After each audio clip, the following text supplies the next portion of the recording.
सवालों के जवाब देने के लिए आज हमारे साथ जुड़ रहे हैं बीजेपी के राष्ट्रीय प्रवक्ता शहजाद पूनावाला, शुभ्रांश राय नेता हैं कांग्रेस पार्टी के, असीम बकार प्रवक्ता हैं एआईएमआईएम के, डॉक्टर अजीज खान साहब प्रवक्ता हैं समाजवादी पार्टी के, हर्षवर्धन त्रिपाठी वरिष्ठ पत्रकार भी हमारे साथ जुड़ रहे हैं। पहला सवाल मैं पूछूंगी, अजीज खान साहब से पूछना चाहूंगी। अजीज खान साहब, सवाल ये है कि कम्युनल कौन कर रहा है और तुष्टीकरण कौन कर रहा है, और क्या ये लिखा नहीं गया मैनिफेस्टो में जो कहा गया है, अरे भाई हम ये कर देंगे, खास बैंक से ये कहा जाएगा कि आप माइनॉरिटीज को लोन दीजिए। अरे भाई, बैंकों को तो ये कहना चाहिए कि आप सबको बिना किसी वाद विवाद के, बिना किसी खास अटेंशन के, किसी भेदभाव के आपको सबको देना चाहिए।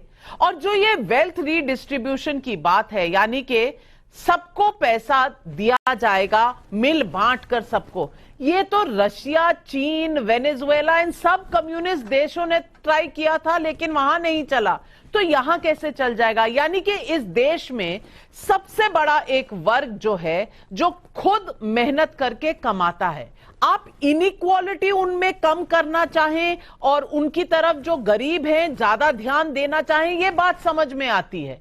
लेकिन यह कह देना कि सबका सब कुछ बांट दिया जाएगा, तो बताइए कि कांग्रेस को शुरुआत नहीं करनी चाहिए अपने ही वेल्थ से? तमाम पार्टियों को शुरुआत नहीं करनी चाहिए अपने ही वेल्थ से? और वो वक्फ बोर्ड का भी मुद्दा उठाया शहजाद पूनावाला ने, जवाब दीजिए।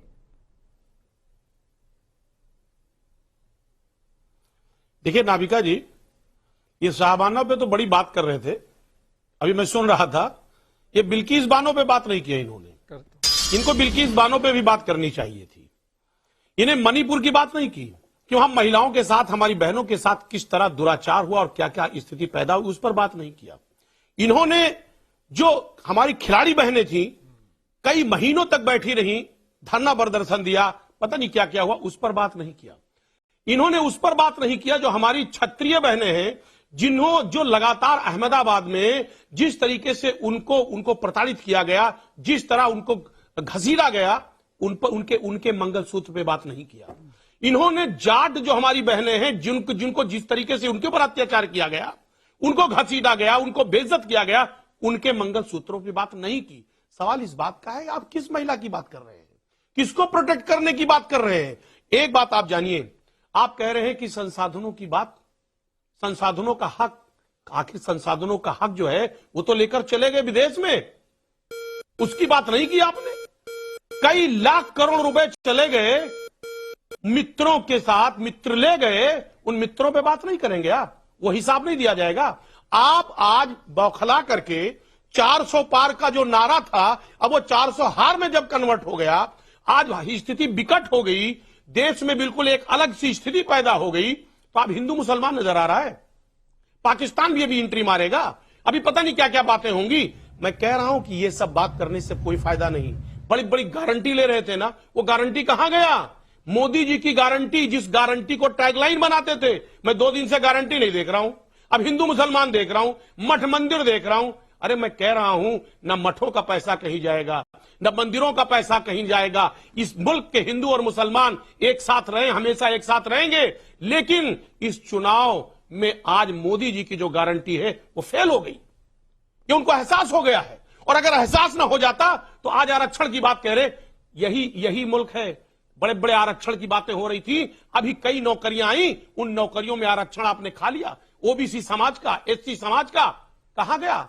आप तो हमेशा हक आपने मारा है ओबीसी, एससी और एसटी समाज का, उस पे बात नहीं करेंगे क्योंकि ये सब समाज मॉनिटर कर रहा है। सारे समाज के लोग देख रहे हैं कि किस तरह आप झूठ बोल रहे हैं और पाला बदल रहे हैं, आप नैरेटिव सेट कर रहे हैं। लेकिन 10 साल का हिसाब देना पड़ेगा मेरे दोस्त, ऐसा नहीं है। ख्वाब तो दिखा दिया आपने, बड़े बड़े वायदे कर लिए थे, कर नहीं पाए। बिल्कुल, 10 साल का हिसाब जरूर होगा अजीज खान साहब, 10 साल का हिसाब सबका होगा, लेकिन 60 साल का भी तो हिसाब हुआ। तब ये जो संसाधन थे, इन पर किसका पहला हक था? तब ये बातें क्यों नहीं आई? तब तो ये नहीं पूछा जाता था पत्रकारों से, किसी भी चुनाव किसी भी चुनाव में किसी पत्रकार से यह सवाल पूछा गया है कि भाई आप कौन सी जाति से हो? मैं पूछना चाहती हूं, 2006 का बयान था जिस पर कहा गया था कि पहला हक इन संसाधनों पर माइनॉरिटीज का होगा। 2006 से लेकर 2014 तक रहे ना, तो क्या माइनॉरिटीज गुर्बत से बाहर आ गई? तब क्यों नहीं सवाल पूछे? मैं आपसे अभी भी पूछ रहा हूं, मंदिर का पैसा जाता है सामाजिक कल्याण के लिए, वक्फ बोर्ड पर समाजवादी पार्टी का क्या स्टैंड है? क्या वक्फ की इनकम जाए सामाजिक कल्याण के लिए, हां या ना? जवाब दीजिए अजीज खान साहब। देखिए शहजाद भाई जी बिल्कुल मैं इसका जवाब देना चाह रहा हूं। जी बोलिए। पहले मुझे ये मोटा मोटा जवाब दे दो, मोटा मोटा। जिस वजह से आप इस देश में प्रधानमंत्री बने थे, स्मार्ट सिटी कहां गया? अच्छा, बुलेट ट्रेन आप कहां गई? चुनाव में पूछवा के हरवा दो ना भाई साहब। 2 करोड़ नौकरी कहां गई? आप चुनाव में इस पर हरवा आप नहीं दीजिए बोलेंगे। हमको इस पे।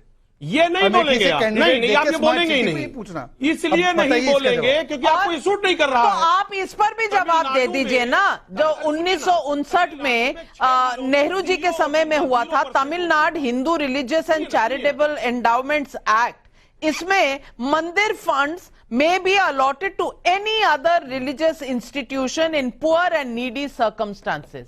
ये एक्ट आया था ना। आज बस इतना ही।